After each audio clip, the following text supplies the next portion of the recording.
জানিয়ে দিব এই মুহূর্তে আমাদের হাতে এসেছে বাংলাদেশের গুরুত্বপূর্ণ আপডেট সংবাদের শিরোনাম। শুরুতেই থাকছে এনসিপি ও ছাত্রদলের তুমুল সংঘর্ষ, ককটেল বিস্ফোরণ। এবারে জানিয়ে দিব গণ অধিকার পরিষদ নেতার মরদেহ উদ্ধার। আরও থাকছে বিএনপিতে যোগ দিচ্ছেন আরেক প্রভাবশালী নেতা। এবারে থাকছে জুলাই অভ্যুত্থানের নামে মব সমর্থন করেন এনসিপি। সব শেষে জানিয়ে দিব বাংলাদেশে আধিপত্য বিস্তারের লক্ষ্যে ভারত টার্গেট কিলিং শুরু করছে। এতক্ষণ শুনছিলেন হাতে থাকা আপডেট সংবাদের শিরোনাম, এবারে বিস্তারিত। তবে তার আগে অনুরোধ রইল ভিডিওটিতে একটি লাইক এবং কমেন্ট করে জানিয়ে দিন ভিডিও সম্পর্কে আপনার মূল্যবান মতামত।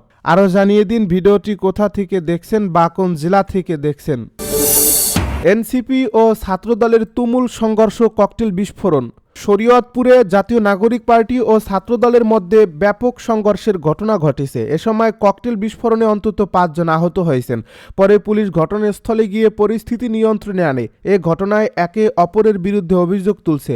প্রত্যক্ষদর্শী ও পুলিশ সূত্রে জানা যায়, সোমবার সন্ধ্যায় ইনকিলাব মঞ্চের মুখপাত্র শরীফ ও ওসমান হাদিকে গুলি করে হত্যার প্রতিবাদ এবং খুলনায় শ্রমিক শক্তির কেন্দ্রীয় কমিটির সংগঠক মোতালেব শিকদারের উপর গুলিবর্ষণের ঘটনায় জড়িতদের বিচারের দাবিতে শরীয়তপুর শহরের চৌরঙ্গি এলাকা থেকে বিক্ষোভ মিছিল নিয়ে যাচ্ছিল এনসিপির নেতাকর্মীরা। মিছিল চলাকালে এক ছাত্রদলের কর্মী মোটরসাইকেল মিছিল ঢুকে পড়াকে কেন্দ্র করে প্রথমে কথার কাটাকাটি শুরু হয়।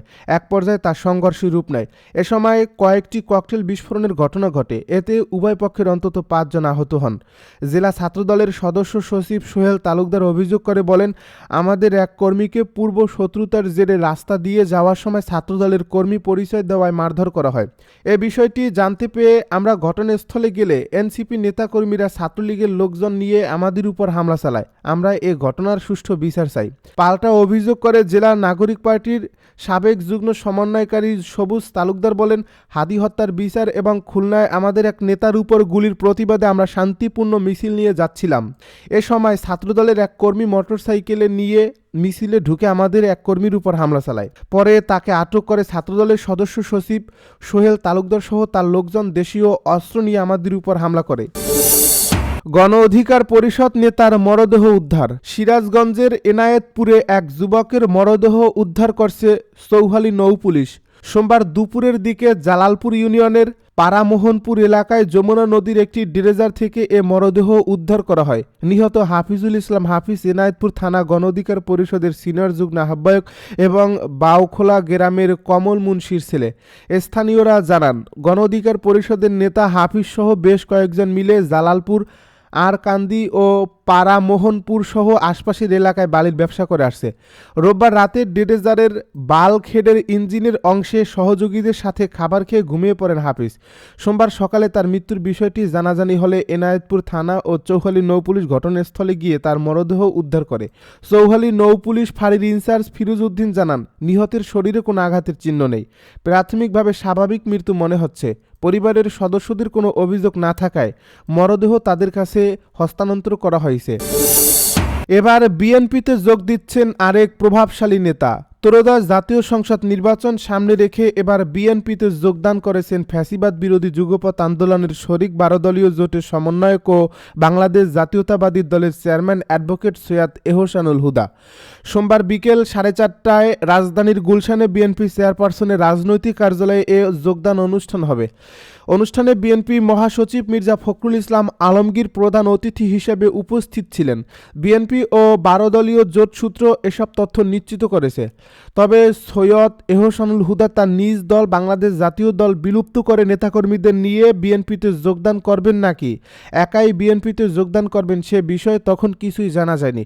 নির্বাচন সামনে রেখে বিএনপির কাছে প্রাথমিকভাবে 19টি আসন চেয়েছিল 12 দলীয় জোট। এর মধ্যে সৈয়দ এহসানুল হুদার জন্য কিশোরগঞ্জ 5 আসনটি চেয়েছিল জোট। তবে এই আসনে এরই মধ্যে শেখ মুজিবুর রহমান ইকবালকে প্রার্থী করছে বিএনপি।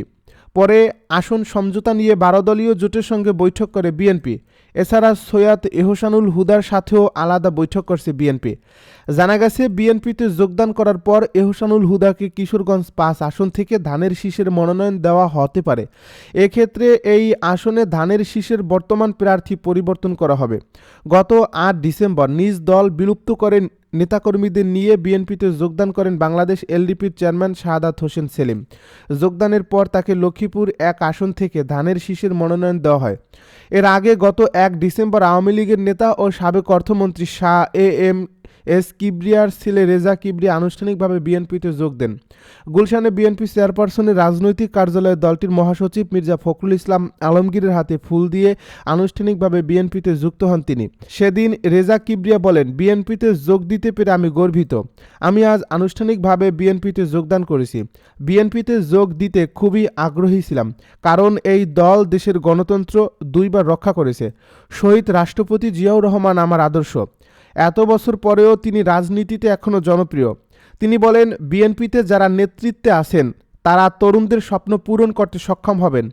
বিএনপির ভারপ্রাপ্ত চেয়ারম্যান তারেক রহমান পরিবারের ধারা বজায় রেখে চলছেন। সবাই সাহায্য করব নতুন বাংলাদেশ গড়তে। উনি বিদেশে আছেন, এটি দুঃখজনক, কিন্তু তিনি বিদেশে থেকে যা শিখেছেন তা নিয়ে দেশে ফিরবেন, যার মাধ্যমে দেশের উন্নয়ন হবে। রেজা কিবরিয়া আরও বলেন, আমাদের দেশের মানুষের কাজের মান খুবই উন্নত। তাদের দক্ষতা বাড়াতে কাজ করলে দেশে এগিয়ে যাবে। নিজের এলাকার পাশাপাশি দেশের জন্য কাজ করতে চাই। জুলাই অভ্যুত্থানের নামে মব সমর্থন করে না এনসিপি। জাতীয় নাগরিক পার্টির আহ্বায়ক নাহিদ ইসলাম বলেছেন, জুলাই গণ অভ্যুত্থানের সময় যে বাংলাদেশ আমরা আশা করেছিলাম সেই পথে আর দেশ নেই। জুলাই অভ্যুত্থান মব কেড়েছি নয়। জুলাই অভ্যুত্থানের নামে মব এনসিপি সমর্থন করে না। সোমবার সকালে রাজধানীর একটি হোটেলে সম্পাদক পরিষদ এবং সংবাদপত্র মালিকদের সংগঠন নোয়াব আয়োজন করে প্রতিবাদ সভা। নাহিদ বলেন, জুলাইয়ের স্লোগানের অপব্যবহার করে পরিকল্পিতভাবে ইনকিলাব মঞ্চের আহ্বায়ক শরীফ ওসমান হাদিকে ব্যবহার করে নাশকতা করা হয়েছে। তিনি বলেন, জুলাই অভ্যুত্থান মব কেড়েছি নয়, পুরো দেশের রাজনীতি নির্বাচনকে একদিকে প্রভাবিত করতেই মবও কেড়েছি চলছে। জুলাই অভ্যুত্থানের নামে এমন মব এনসিপি সমর্থন করে না। বাংলাদেশে আধিপত্য বিস্তারের লক্ষ্যে ভারত টার্গেট কিলিং শুরু করছে। বাংলাদেশে আধিপত্য বিস্তারের লক্ষ্যে ভারত টার্গেট কিলিং শুরু করেছে বলে মন্তব্য করেছেন জামায়াতে ইসলামীর কেন্দ্রীয় নির্বাহী পরিষদের সদস্য এবং বাংলাদেশ ইসলামী ছাত্র শিবিরের সাবেক কেন্দ্রীয় সভাপতি মতিউর রহমান আকন্দ। সোমবার জাতীয় প্রেস ক্লাবে বাংলাদেশ ইসলামী ছাত্র শিবিরের উদ্যোগে সদস্য ও সাথীদের জাতীয় পাঠ্য মূল্যায়ন পরীক্ষার পুরস্কার প্রদান অনুষ্ঠানে প্রধান অতিথির বক্তব্যে তিনি এসব কথা বলেন। মতিউর রহমান আকন্দ বলেন, জ্ঞানের সর্বোৎকৃষ্ট উৎস হল কোরআন। বিশ্বকে নেতৃত্ব দিতে হলে জ্ঞানের কোনো বিকল্প নেই। ছাত্র শিবির নিয়মিত কার্যক্রমের পাশাপাশি এমন সৃজনশীল আয়োজনের মাধ্যমে ছাত্র রাজনীতিতে ইতিবাচক ধারা সৃষ্টি করবে। তিনি আরও বলেন, বাংলাদেশকে নিয়ে নানা ষড়যন্ত্র চলছে। বিশেষ করে আধিপত্যবাদী শক্তি ভারত তাদের গোয়েন্দা সংস্থার মাধ্যমে উঠে পড়ে লেগেছে। তাদের লক্ষ্য মুসলিম বিশ্ব থেকে বাংলাদেশকে বিচ্ছিন্ন করা, কিন্তু তা তাদের পক্ষে সম্ভব নয়।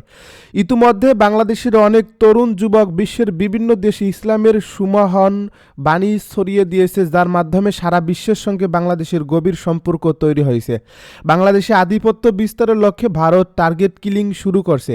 তাদের সব ষড়যন্ত্র জীবন দিয়ে হলেও দেশের ছাত্র ও যুব সমাজ রুখে দেবে। ইতিমধ্যে টার্গেট কিলিংয়ের শিকার হয়েছেন শরীফ ওসমান বিন হাদি। অবিলম্বে এই হত্যাকাণ্ডের বিচার নিশ্চিত করতে হবে। বক্তব্যে ছাত্র শিবিরের কেন্দ্রীয় সভাপতি জাহিদুল ইসলাম বলেন, ছাত্র শিবির সারা বছর একটি নির্দিষ্ট সিলেবাসের আলোকে তার জনশক্তিকে জ্ঞান চর্চায় সম্পৃক্ত রাখে। পাঠ্য মূল্যায়ন পরীক্ষার পুরস্কার প্রদান অনুষ্ঠানই একমাত্র আয়োজন নয়, বরং ছাত্রবান্ধব আরও নানা কর্মসূচি নিয়মিত পালন করে থাকে। কুইজ প্রতিযোগিতা, বিতর্ক প্রতিযোগিতা, সাহিত্য ও সংস্কৃতি চর্চা, ক্রীড়া প্রতিযোগিতা সহ নানাবিধ আয়োজন করা হয়। ছাত্র শিবির তরুণ প্রজন্মের মধ্যে পাঠ্যাভ্যাস গড়ে তুলতে 20 বছরব্যাপী রিডিং মুভমেন্ট কর্মসূচি শুরু করছে, যার মাধ্যমে তরুণ প্রজন্ম সহ সব শ্রেণী পেশার মানুষের মধ্যে পড়াশোনার মানসিকতা তৈরি করা হবে।